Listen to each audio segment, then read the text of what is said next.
우리 수요일 저녁 시간에 이제 교회 이야기를 시작했는데요. 지난 주간에는 목숨을 바쳐서 얻는 목숨, 이런 제목 이야기를 했어요. 내 목숨을 바쳐서 하나님이 주시는 영원한 생명을 얻습니다. 육신의 목숨을 하나님께 드려 육신의 목숨을 아름답게 살아서 하나님 주시는 영생을 얻습니다. 이런 이야기를 했어요. 근데 오늘은 그렇게 얻어낸 목숨이 누구의 목숨이냐 하는 이야기를 하려고 합니다. 전체를 위해서 나를 바친다, 이런 이야기죠. 우리 전체 모두를 위해서 나를 희생한다. 내가 봉사해서, 내가 헌신해서 누가 알아주지 않더라도 나의 헌신을, 나의 희생을 통해서 모두가 아름답게 살아간다. 그런데 이 말을요, 잘못 이해하면 전체를 위해서 개인은 희생해도 된다라고 하는 전체주의적인 그런 말이 되어버릴 수 있어요. 그런데요, 전체를 위해서 개인을 희생한다는 것과 전체를 위해서 나를 바친다라고 하는 것은 전혀 다른 이야기예요. 언뜻 비슷합니다만, 마침 오늘이 재수요일로 사순절이 시작되는 날입니다. 요한복음 11장을 보면요, 대제사장들, 바리새인들이 공회를 모으고 회의를 해요. 회의의 내용이 뭔가 봤더니 예수라는 사람이 종교 지도자가 되어서 사람들을 선동하고 다니는데, 선동하는 내용이 야, 이거 불순하다. 이 사람을 그대로 두면 우리 사회가 위험해진다. 어떻게 할까? 큰일 났다. 대책을 세워보자 하는 겁니다. 그 중에 대제사장인 가야바라고 하는 사람이 나서서 이렇게 말합니다. 요한복음 11장 50절의 말씀인데요. 한 사람이 백성을 위하여 죽어서 온 민족이 망하지 않는 것이 유익하다. 한편으로는 예수님의 십자가 희생, 모두를 살리신 십자가 희생을 아름답게 표현한 것처럼 들리기도 합니다만, 전체적인 이야기의 맥락으로 보면 전체를 살리려고 개인을 죽여버리려고 하는 전체주의적인 발상이 이 안에 숨겨져 있죠. 예수님을 십자가에 매단 사람들의 논리가 이 안에 들어있어요. 우리가 전부 행복하려면 안타깝지만 실제로는 안타깝지 않겠죠. 그러나 안타깝다고 표현하겠죠. 안타깝지만 누구 하나가 희생해야 된다. 한 명 죽고 100명 사는 게 낫지, 모두 살자고 100명 다 죽어버리면 어떡하냐, 이런 논리죠. 겉으로 드러나는 현상만을 보면 똑같을 수 있어요. 한 사람이 죽고 전체가 살죠. 그러나 그 정반대로 이 이야기는 정말 달라요. 가야바가 이야기하는 이야기는, 대제사장들이, 바리새인들이 모여서 하는 이야기는 이런 겁니다. 전체를 살리기 위해 누구를 죽일까? 그러나 예수님이 말씀하시는 희생은 전혀 달라요. 내가 죽어 모두를 살려야지. 나름 전체를 생각하고 대의를 위해서 소가 죽는다 하는 것은 겉으로 보기엔 똑같습니다만, 사는 게 누군가, 죽는 게 누군가를 생각하면 전혀 다르죠. 내가 살기 위해 누군가를 죽여야겠다라고 하는 발상의 시작과 너를 살리기 위해, 당신들을 살리기 위해 내가 죽어야겠다라고 하는 발상의 시작은 전혀 다른 것이죠. 누군가를 죽여서 내가 살아보겠다. 거꾸로 내가 죽어서 누군가를 살리겠다. 전혀 다른 이야기인 거죠. 예수님은 이런 전체주의적인 살해 음모를 오히려 세상을 살리는 구원 역사로 뒤바꿔 놓으신 거죠. 오늘은 이 전체와 개체, 전체와 개인 이야기를 하려고 하는 겁니다. 흔히 전체와 개체를 분리하죠. 마치 둘이 서로 다른 것처럼 이야기합니다. 생명교회와 생명교회 교인인 나. 물론 다르죠. 내가 교회 자체 전체일 수는 없죠. 그러나 사실은 말로만 구분될 뿐이지 전체가 개체이고 이 개체가 전체가 됩니다. 둘 사이는 떨어질 수 없는 하나예요. 오늘 우리 수요 예배라는 이름으로 이렇게 모였습니다. 주재훈, 서광필, 김경옥, 김옥자, 김용길, 이은정, 이렇게 모여 있어요. 이렇게 함께 예배드려요. 지금 생명교회 예배공동체라는 전체를 이루는 개체들이죠. 하나하나 개체입니다. 그런가 하면 주재훈이라는 이 개체는요, 저에 딸린 여러 가지 개체들로 이루어진 한 전체예요. 손이 있고 눈이 있고 발이 있고 입이 있고 귀가 있고 수많은 개체들이 나라고 하는 한 인간을 이루어요. 그렇게 온전한 하나의 전체가 되었죠. 그러나 나라는 존재는 방금 말씀드린 것처럼 우리 예배 공동체의 한 개체인 것이죠. 여러 개체로 이루어진 완성된 전체이면서 또 하나의 개체로 더 큰 전체를 이루어가는 존재들. 다시 말하면 우리 모든 존재들은요, 하나의 완성된 전체이면서 동시에 또 다른 전체의 또 다른 전체를 이루는 개체라는 거죠.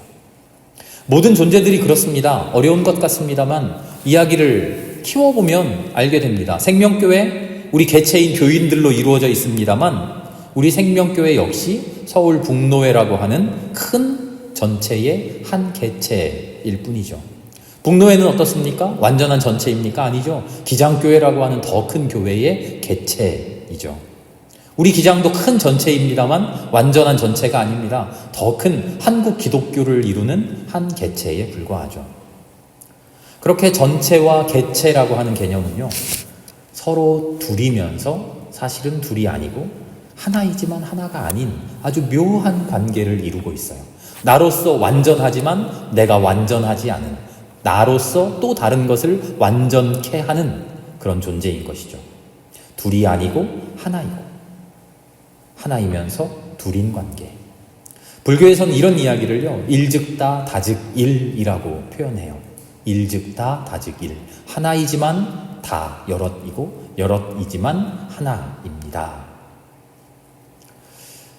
아까 말씀드린 전체주의적인 발상, 하나를 희생시키면 전체가 살 수 있겠지 하는 이야기는요, 그래서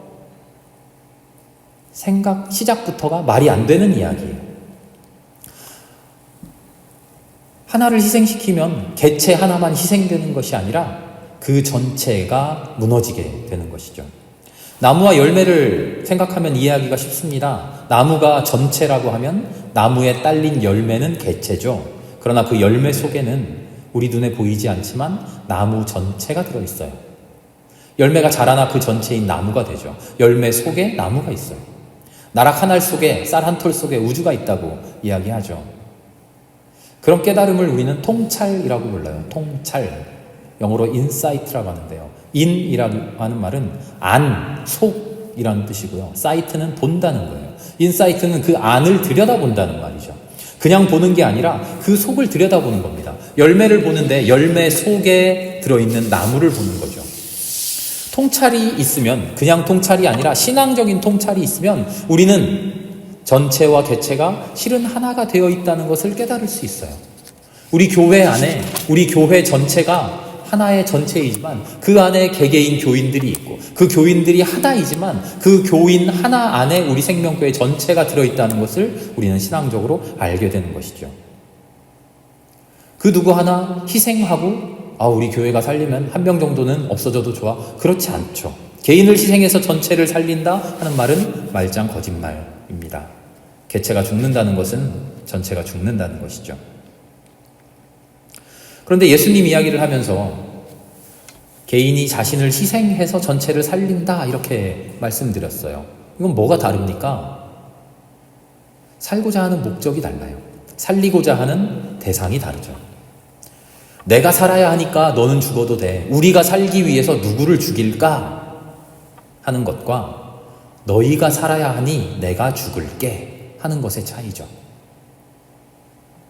출발은 내가 살기 위해서, 목적이 마침내 내가 살아나기 위해서 방법을 강구하는 것이 아니라 예수님의 방법은, 예수님의 생각의 출발은 나는 살든지 죽든지 우리 모두가 살 수 있는 방법이 무엇일까? 예수님의 생각의 시작은 여기에 있는 것이죠. 그러나 전체주의적인 잘못된 생각의 시작은 내가 살아야겠다라고 하는 목적을 두고 내가 살기 위해서 어떻게 해야 할까 방법을 강구하는 것이죠.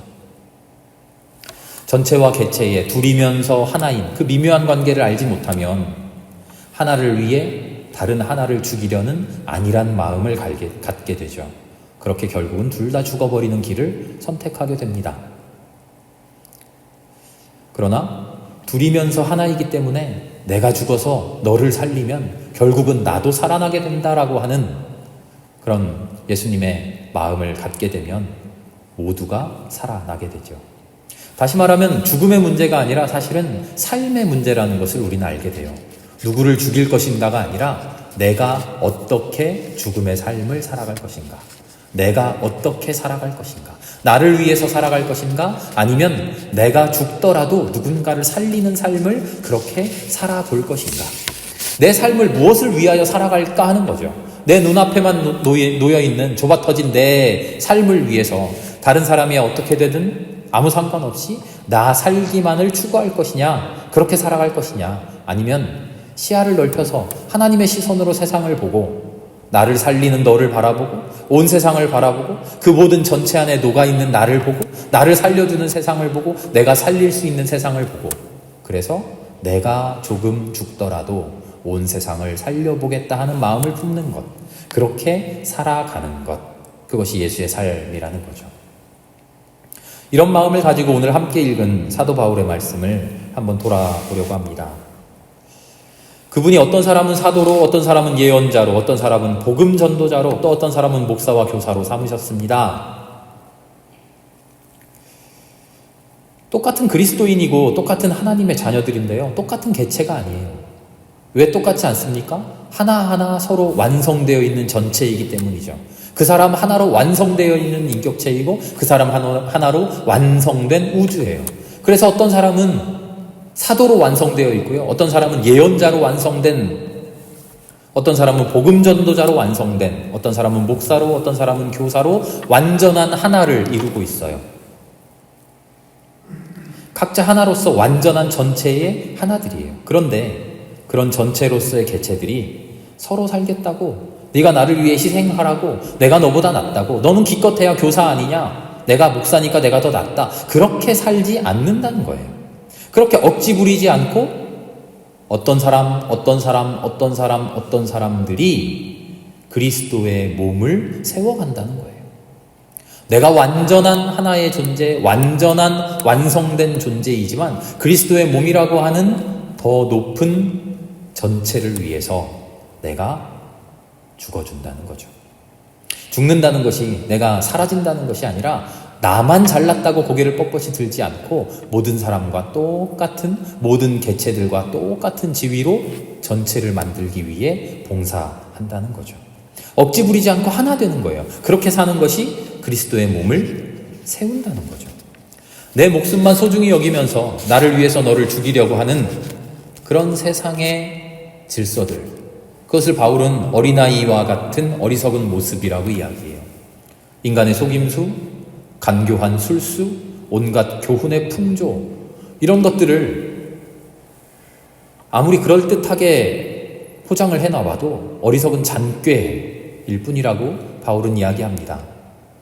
세상 사는 것이 이게 진리야, 이렇게 살고 한평생 열심히 살아내는 것이 아름답게 사는 거야, 이게 훌륭하게 사는 거야, 이게 멋들어지게 사는 거야, 사람이 한번 세상에 태어나면 이렇게 한번 한 획을 그으면서 살아봐야지 하는 그런 세상 풍조들, 그것은 다 어린아이 같은 어리석은 모습이라고 이야기합니다. 각 지체가 그 맡은 분량대로 활동함을 따라 몸이 자라나고 사랑 안에 몸이 건설됩니다. 바울이 이렇게 이야기하는데요. 이 말은요, 큰 몸을 위해서, 더 큰 몸을 위해서 작은 지체들이 희생해야 됩니다, 그런 이야기가 전혀 아니에요. 각자가 온전한 사람이 되어서 각자 하나하나가 온전한 사도가 되고 온전한 예언자가 되고 온전한 복음 전도자가 되고 온전한 목사가 되고 온전한 교사가 되고 온전한 내가 되고, 그래서 하나님 세워진 대로 아름답게 바로 서고, 그렇게 아름답게 바로 선 우리가 하나가 되어 그리스도의 충만하심까지 자라나라는 거죠. 참된 전체로서의 몸을, 더 큰 전체를 만들어가는 삶, 그게 하나님이 원하시는 우리의 참된 삶이라는 거예요. 그렇게 제대로 살아서 사랑 안에 건설하는 더 커다란 몸, 그게 뭡니까? 그게 교회라는 거죠. 어떻게 그렇게 할 수 있습니까? 15절의 말씀을 보면요, 사도 바울이 이렇게 이야기해요. 우리가 모든 면에서 자라나야 합니다. 모든 면에서 자라나야 합니다. 이게 바로 하나님의 은혜의 정수예요. 모든 면에서 자라나야 합니다. 하나님의 은혜는요, 완성품으로 주어지지 않아요. 은혜를 모르던 사람이 하나님을 알게 되고 하나님을 믿게 되고 하나님 앞에 엎드려 간구하면 하나님이 완결되어 있는 은혜를 탁 주면서 자, 은혜 받아라. 그럼 그 은혜 받은 사람이 그 은혜를 받는 순간 아무것도 아니고 모자라고 부족하고 미쳐나던 그 사람이 온전한 사람, 완전한 사람 바뀌는 게 아니에요. 하나님이 주신 은혜는 전혀 그렇지 않습니다. 우리는 아무 노력도 하지 않고 그저 하나님이 은혜 주시기만 하면 변화하는 건 아니에요. 우리는 끊임없이 자라나야 돼요. 하나님을 소망하고 그리스도의 완전한 분량을 사모하면서 매일매일 자라나야 돼요. 하나님이 주시는 은혜는요, 그렇게 자라날 수 있도록 하시는, 식물로 치면, 동물로 치면 영양분들이에요. 하나님은 그렇게 자라날 수 있는 은혜를 주시지 우리에게 완전히 자라나는 모습을 덥석 쥐어주시지 않아요. 그 자라남이 사람에 따라서 더디기도 하고 어떤 사람은 쑥쑥 자라날 수도 있겠지만 중요한 것은 내가 스스로 자라나는 노력을 해야 된다는 거죠. 하나님의 은혜를 입어서 내가 어린아이처럼 어리석다고 깨달아가면서 나를 유혹하는 인간의 속임수, 간교한 술수, 온갖 교훈의 풍조들을 간파해가면서 거기에 휘둘리지 않도록 내 마음을 다스려가면서 하나님 앞에 은혜 달라고, 나를 자라날 수 있도록 도와달라고, 그렇게 자라날 수 있는 영양분을 주시고 자라날 수 있는 힘을 달라고 그렇게 기도하는 거죠. 그리고 그 기도로 은혜 받아 과연 스스로 자라나는 것. 그렇게 자라나면요, 우리 각자들만 자라나는 게 아닙니다. 16절을 보면 전체로서의 몸, 우리 모두가 전체가 자라나게 되죠. 그렇게 만들어지는 것이 교회입니다. 교회가 무엇입니까? 이렇게 물어보면요, 흔히 이렇게 대답할 수 있어요. 하나님을 섬기는 곳입니다. 하나님을 예배하는 곳입니다. 성도들의 모임입니다. 맞죠? 그러나 등등 다 맞는 말들입니다만 더 근본적으로 교회는 이런 곳이에요. 내가 하나가 아니고 나 혼자만 전체가 아니라는 것을 깨닫는 곳. 나라고 하는 전체를 이루는 수많은 개체들이 나를 위해 희생해 준다는 사실을 깨달을 수 있는 곳. 나를 위해 희생해 주는 이들을 직접 볼 수 있는 곳. 그들의 희생을 경험할 수 있는 곳. 나 또한 전체를 이루는 개체의 하나라는 것을 깨달을 수 있는 곳. 나의 삶이 당신의 삶이고 당신의 삶이 나의 삶이라는 것을 깨달을 수 있는 곳. 그렇지만 전체를 위해 무의미한 희생을 강요당해서는 안 된다는 것도 깨닫는 곳. 그렇게 둘도 아니고 하나도 아닌 오묘한, 그렇게 얽혀있는 존재, 그런 관계를 경험하는 곳. 그 깨달음을 머릿속에만 저장하는 게 아니라 실제로 실천하며 실행해 보는 곳. 내가 죽어 모두를 살리는 그런 살림의 예수의 삶을 실제로 실현해 보는 곳. 그 경험을 담고 세상으로 나아가는 곳. 바로 그것이 우리의 교회죠. 우리는 교회에 와서 하나님의 말씀을 듣고 예배하고 기도하고 찬양하는 것, 그것으로 마음 벅차고 가슴 뜨겁고 그런 경험하는 것 매우 중요합니다. 그러나 더 큰 중요함은, 더 큰 기쁨은 내가 이렇게 주님께 받은 은혜로 어찌 살아야 할까? 내 삶이 결국은 하루하루 죽어가는 것이잖아요. 내 삶이 결국은 하루하루 죽어가는데 나의 이 죽어감이 나만을 위한 죽어감인가? 아니면 누군가를 살리는 죽어감일까? 그것을 고민할 수 있는 곳. 그리고 그것을 과연 실행해 볼 수 있는 아름다운 하나님 베풀어 주신 아름다운 삶의 장인 것을 우리는 깨닫습니다. 바로 그것을 바로 우리 옆에 있는 이들과 함께 그렇게 살아갈 수 있는 교회 만들어 갈 수 있기를 기도합니다. 함께 기도하겠습니다.